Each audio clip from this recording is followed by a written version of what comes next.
বিসমিল্লাহির রহমানির রহিম। Hello everyone, আসসালামু আলাইকুম। স্বপ্ননুরার সংসার থেকে আমি নূর আপনাদেরকে ওয়েলকাম করছি নতুন একটি লাইফস্টাইল ব্লগ ভিডিওতে। কাছে এবং দূরে, দেশ এবং বিদেশ থেকে যারা প্রতিনিয়ত আমাকে দেখেন, আশা করছি আল্লাহ তাআলার অসীম রহমতে আপনারা সবাই ভালো আছেন। আমরা আলহামদুলিল্লাহ ভালো আছি। এটা হচ্ছে যেদিন নির্বাচন হয়েছিল সেদিনের ভিডিও ছিল। ছাদের উপর থেকে আমি ভিডিও করেছিলাম। এখন ভোট গণনার সময়। কে জিতবে আর কে হারবে এটা নিয়ে মানুষ অনেক বেশি আনন্দ উল্লাসে আছে বা অনেকটা টেনশনেও আছে। তো যে দল করেছে সেই দলের জন্য অবশ্যই সবার টেনশন থাকারই কথা। তা আমি উপর থেকে দেখছিলাম আর এই দিনটাকে আমিও খুব এনজয় করেছিলাম। তো শেষ পর্যন্ত তো বিএনপি চলে এসেছে। যাই হোক, রাজনীতিতে আমি ঢুকবো না, যদিও রাজনীতির আলাপ বা আলোচনা আমার কাছে ভালোই লাগে, খারাপ লাগে না। তো বেশ কয়েকদিন আমিও কিন্তু সবার সাথে রাজনীতি নিয়ে অনেক হই হুল্লোড় করেছিলাম। যাই হোক, এখন চলে আসি আমার নিজের কথাতে। রমজান উপলক্ষে কিন্তু আমি কিছু কেনাকাটা করেছিলাম প্রয়োজনীয়, যেগুলো হয়তোবা আপনাদের সাথে শেয়ার করতে পারিনি। আপনারা তো জানেন লম্বা একটা সময় আপনাদের সাথে ভিডিও শেয়ার করতে পারিনি। তো নিজেকে একটু একটু করে আপনাদের মাঝে ফেরানোর চেষ্টা করছি। জানি না আসলে কতদিন আবার আপনাদের সাথে আমি ভিডিও করতে পারবো, মানে শেয়ার করতে পারবো। তা আপনারা সবাই আমার জন্য দোয়া করবেন, আমি যেন আপনাদের মাঝে প্রতিদিন ভিডিও শেয়ার করতে পারি। তো ডাইনিং টেবিল সাজানোর জন্য কিউট একটা কি বলে এটাকে, ফ্লাওয়ার ভাস এনেছিলাম সিরামিকের। তো এই জিনিসগুলো কিন্তু আমি একদিনে কিনিনি, যখন যেটা চোখের সামনে পেয়েছি তখনই কিনে ফেলেছি, বা নিজের সাধ্যের ভিতরে ছিল তাই কিনতে পেরেছিলাম। তো এই সিরামিকের একটা ফ্লাওয়ার ভাস, যেটা আমার কাছে খুব কিউট লেগেছিল আর দামও খুব রিজনেবল ছিল। তো এটা নিয়ে কাড়াকাড়ি একটা অবস্থা ছিল আর কি। তো শেষ পর্যন্ত নিয়ে এসেছিলাম আমি আর একজন আপু, দুজন দুইটা আমরা পেয়েছিলাম। তো এখানে টিউলিপ ফুল আমার খুব শখের একটা ফুল এগুলো, যদিও আসলে কখনোই কিনিনি, ফার্স্ট টাইম কেনা হয়েছে। আর এই ফুলগুলো আমি খুবই রিজনেবলে কিনেছি, খুবই রিজনেবলে মাশাআল্লাহ। তো এখানে আমি 6টা ফুল এনেছিলাম। আর সিরামিকের এই বাসটা নিয়েছিল আমার কাছে 140 টাকা মেবি। আর ওই যে কিচেনের জন্য 2টা রেক এনেছিলাম, ওগুলো একটা নিয়েছিল 200 টাকা আর একটা নিয়েছে 100 টাকা। আর এই টিউলিপ ফুলগুলো আমি নিয়েছিলাম মাত্র 35 টাকা করে। তো যদিও আসলে এগুলো আমি খুবই দামাদামি করে কিনেছিলাম আর একটা আপুর থেকে কিনেছিলাম, যার কারণে কমে পেয়েছি। সব জায়গায় আসলে কমে পাওয়াও যায় না।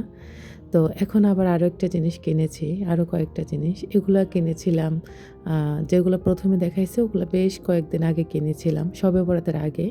আর এই জিনিসগুলো আমি এনেছিলাম রোজার আগের দিন, কারণ এগুলো আমার খুবই প্রয়োজন ইফতারের জন্য। ইফতার মাখাবো, এই কারণে একটা বলের প্রয়োজন ছিল। তো একটা ছোট বল এনেছিলাম। আর 2 ভাইয়ের জন্য 2টা প্লেট এনেছিলাম। এই প্লেটগুলো আরফান আরাফের খুবই পছন্দের প্লেট, এ কারণে নিয়ে এসেছি। যেহেতু স্টিলের, আর স্টিলের মধ্যে গরম খাবার রাখলে কোনো ধরনের অসুবিধা হয় না, এ কারণে নিয়ে আসলাম। আর বেশ অনেক দিন আগে থেকে এগুলো কেনার প্ল্যান ছিল। তো আসলে সবসময় তো টাকা থাকে না। তো আলহামদুলিল্লাহ এবার রমজান মাসে আল্লাহ যা রেখেছেন আমাদের কিসমতে, আলহামদুলিল্লাহ কখনোই এই ঋণ শোধ করতে পারবো না। এই যে আমি এখানে কী কিনেছি আপনারা অবশ্যই দেখে বুঝে নেবেন। আর এটা একটা টেবিল ম্যাট কিনেছিলাম 2টা, এটা 140 টাকা করে কিনেছিলাম 2টা আর কি। না সরি, 120 টাকা নিয়েছিল। আর ছুরিটা নিয়েছিল 150 টাকা। আর এই ট্রেটা নিয়েছিল 340 টাকা। এখানে সর্বমোট 890 টাকার জিনিস আমি কেনাকাটা করেছি। যদিও আসলে এগুলোর জন্য যাইনি, শুধুমাত্র একটা বল আনবো ইফতারের জন্য, এ কারণে গিয়েছিলাম। তো আর ছেলেদের জন্য 2টা প্লেটও এনেছি আর ছোট্ট একটা ট্রেরও প্রয়োজন, এ কারণে নিয়ে আসা আর কি। তো আমার আসলে প্রয়োজন অনুযায়ী কিনেছি, শখেরও বলা যায়, প্রয়োজনও বলা যায়। তবে আমি বলবো শখের না, প্রয়োজনীয় কেনাকাটা আমাকে করতে হয়েছে। যদিও আপনারা আমার ভিডিওতে কেনাকাটার ভিডিও দেখেন না, আমি কিনতেই তো পারি না, আপনাদের সাথে শেয়ার করব কোথায় থেকে। তো এই জিনিসগুলা কিন্তু আমি আস্তে আস্তে কিনেছিলাম, যখন যেটা প্রয়োজন ছিল বা হাতে টাকা ছিল তখনই কিনেছিলাম। তো আলহামদুলিল্লাহ গত বছরের রমজানে কিন্তু অনেক অনেক কষ্ট করেছি, হয়তোবা আপনাদের সাথে শেয়ার করেছি। মনের অনেক কষ্ট লুকিয়ে কিন্তু ভিডিও সৌন্দর্য ফুটিয়ে তুলেছি। তবে এবছর আলহামদুলিল্লাহ আল্লাহ তাআলা আমাকে ভালো রেখেছেন। আল্লাহর কাছে লাখো কোটি শুকরিয়া। আর যারা আমার পাশে আছে তাদের জন্য অনেক অনেক দোয়া থাকবে, মন থেকে সারা জীবন মন থেকে দোয়া থাকবে। আল্লাহ যেন সবাইকে সবার জায়গায় ভালো রাখে, সর্ব অবস্থা সবাইকে আল্লাহ ভালো ভালো সময় দেয় এবং কি উত্তম প্রতিদান দেয়, সেই দোয়া করি সব সময় মন থেকে। তো চলুন এখন আমি আমার সংসারের কাজকর্মগুলো আপনাদের সাথে শেয়ার করে ফেলি। তো বেশ কিছুদিন যেহেতু আপনাদের সাথে ভিডিও শেয়ার করি না, এ কারণে আসলে ভিডিও এডিট করতেও ইচ্ছে করে না। আর ফোন তো বলা যায় আমি ক্যামেরা অন করতেই আমার ইচ্ছা করে না। আমার ইচ্ছা করে আমি আমার সংসারের কাজ আমার নিজের মতো করে করি, আর হচ্ছে বাচ্চাদেরকে সময় দেব, নিজেকে সময় দেব। যদি আল্লাহ আমাকে ভালো একটা পজিশন দিত, আমি জীবনেও এই প্ল্যাটফর্মে কাজ করতাম না। আল্লাহর রাস্তায় সময় ব্যয় করতাম আর নিজের বাচ্চাদের নিয়ে নিজেকে সময় দিতাম। তবে ইনশাল্লাহ আল্লাহ যদি কখনো সামর্থ্য দেয়, এই প্ল্যাটফর্মে আমি আর থাকবো না, চলে যাব ইনশাল্লাহ। তো এদিক দিয়ে হচ্ছে আমি সব কিছু গুছিয়ে নিয়েছি। তো আমার এই সিম্পল লাইফস্টাইলটা আপনারা সবাই পছন্দ করেন, আবার অনেকে বোরিং ফিল করেন। তা আমি বলবো বোরিং ফিল করার কোনো মানে হয় না। যদি আপনার বোরিং লাগে তাহলে আপনি বের হয়ে যাবেন। তো এদিক দিয়ে হচ্ছে এখন আমি সমস্ত সব কিছু মুছে নিয়েছিলাম অফ ক্যামেরাতে। এখন আর ইচ্ছে করে না ভিডিও অন করে আপনাদের সাথে কাজ একদম লাইভে করি বা লাইভে দেখাই, ওরকম একটা এখন আর কেন জানি আলসেমি লাগে। তো এদিক দিয়ে হচ্ছে ফ্রিজটা অনেক বেশি ধুলাবালি বসে গেছে, আপনারা দেখেই বুঝতে পারছেন নিশ্চয়। তা আমার আসলে শরীর যেহেতু ভালো লাগে না, মনও ভালো লাগে না, আর কেন জানি নিজের মনের ভিতরে একটা বিষণ্ণতা চলে আসে, বলা যায় এক কথায় ডিপ্রেশনে চলে যায় মাঝে মাঝে। এতটা ডিপ্রেশনও থাকি যেটা হয়তো বা কাউকে বোঝাতে পারি না, না পারি নিজের আপন মানুষদেরকে, না পারি নিজেকে। তো নিজের ডিপ্রেশন নিয়ে কিন্তু মাঝে মাঝে আবার ভালো থাকার চেষ্টা করি, কারণ আমার ভালো লাগার দিকে আমাকেই খুঁজে বের করতে হবে। দেখবেন সংসারের কাজ যখন আপনি করবেন তখন আপনার কাছে অনেক ভালো লাগবে। আমি যদি আমার শরীর ভালো লাগে, আমি জীবনেও বসে থাকতে পারি না। আমার ইচ্ছা করে আমি কাজ করি। আর শরীর ভালো লাগলে আমি কাজ করতে আমার বেশ ভালো লাগে, আনন্দও লাগে। কাজ করার ভিতরে আলাদা একটা আনন্দ আছে। আর এই কাজগুলো করার পরে দেখবেন ঘর যখন একদম সুন্দর গোছানো পরিপাটি থাকবে, তখন আপনার মাইন্ড ফ্রেশ হয়ে যাবে। একদম বলা যাবে তখন আপনার মন এত বেশি ভালো থাকবে, যেখানে পৃথিবীর কোনো অপূর্ণতাই আপনাকে ছুঁতে পারে না। তা আমিও আসলে সেরকমই। আমি যখনই কাজ করতে আমার ইচ্ছা করে আমি কাজ করে ফেলি। সংসারের যত কাজ আছে সবগুলো গুছিয়ে করতে পছন্দ করি। আর এলোমেলো থাকাটাও পছন্দ করি না, বা সংসার এলোমেলো রাখাটাও পছন্দ করি না। যতক্ষণ শরীরের শক্তি থাকে ততক্ষণই সংসারের পিছনে সময় ব্যয় করি। আর অবশ্যই কিন্তু আপনারা নামাজ কালাম পড়বেন। পবিত্র মাহে রমজান মাসে আপনারা বেশি বেশি ইবাদত করার একটু চিন্তা করবেন বা চেষ্টা করবেন। যারা কিনা হচ্ছে রমজানের আগেও নামাজ পড়েননি, তারা চাইলে এবার কিন্তু রমজান মাসে আপনারা পরিপূর্ণভাবে নামাজে মনোযোগ দিতে পারেন। তবে ইনশাল্লাহ আপনারা সবাই আমার জন্য দোয়া করবেন, আমিও আপনাদের সবার জন্য দোয়া করি। এই পবিত্র মাহে রমজান যেন আমাদের জীবনে হেদায়েত হয়ে আসে, নূর হয়ে আসে, এটা সবাই দোয়া করবেন। তো এই যে এখন হচ্ছে আমি মনে করেন যতগুলো আজকের ভিডিও দেখাইছি, সবগুলো হচ্ছে আমার রোজার আগের ভিডিও করা ছিল। ওই যে আমি সময়ের অভাবে আপনাদের সাথে ভিডিও শেয়ার করতে পারি না, যেহেতু আরএফকে নিয়েও ভালো একটা সময় ব্যয় করতে হয়। তো এই কারণে হচ্ছে চাইলেও সব কিছু আপনাদের সাথে এখন আর আগের মতো আমি রেগুলার হতে পারি না। তবে ইনশাআল্লাহ আল্লাহ যদি আমাকে সুস্থ রাখে, আপনাদের সাথে রেগুলার হওয়ার চেষ্টা করছি।